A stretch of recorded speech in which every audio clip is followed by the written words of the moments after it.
The queen bee two kings' sons once upon a time went into the world to seek their fortunes. But they soon fell into a wasteful, foolish way of living, so that they could not return home again. Then their brother, who was a little insignificant dwarf, went out to seek for his brothers.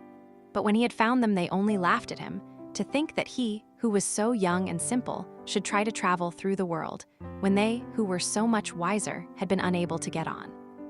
However, they all set out on their journey together, and came at last to an ant hill. The two elder brothers would have pulled it down, in order to see how the poor ants in their fright would run about and carry off their eggs.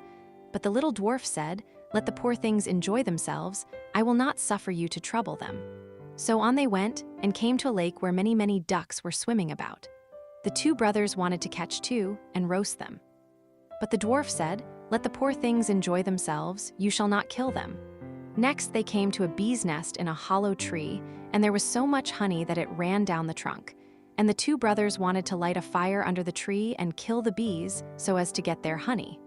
But the dwarf held them back, and said, "Let the pretty insects enjoy themselves, I cannot let you burn them." At length the three brothers came to a castle, and as they passed by the stables they saw fine horses standing there, but all were of marble, and no man was to be seen.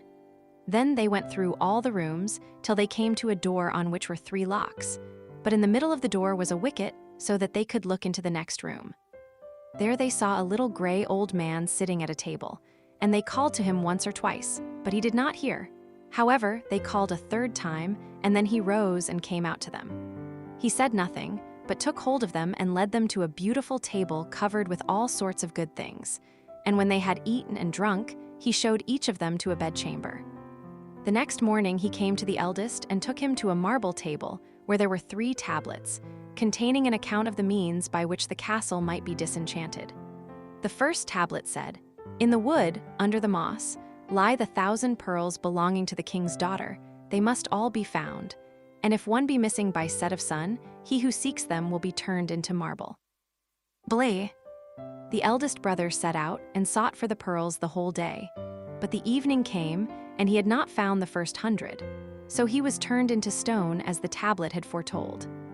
The next day the second brother undertook the task, but he succeeded no better than the first, for he could only find the second 100 of the pearls, and therefore he too was turned into stone.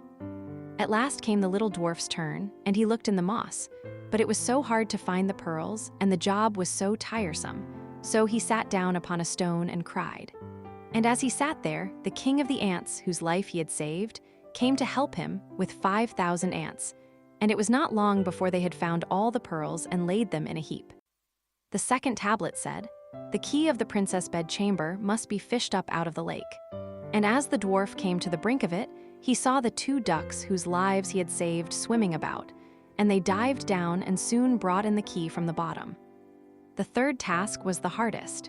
It was to choose out the youngest and the best of the king's 3 daughters. Now they were all beautiful and all exactly alike, but he was told that the eldest had eaten a piece of sugar, the next some sweet syrup, and the youngest a spoonful of honey, so he was to guess which it was that had eaten the honey.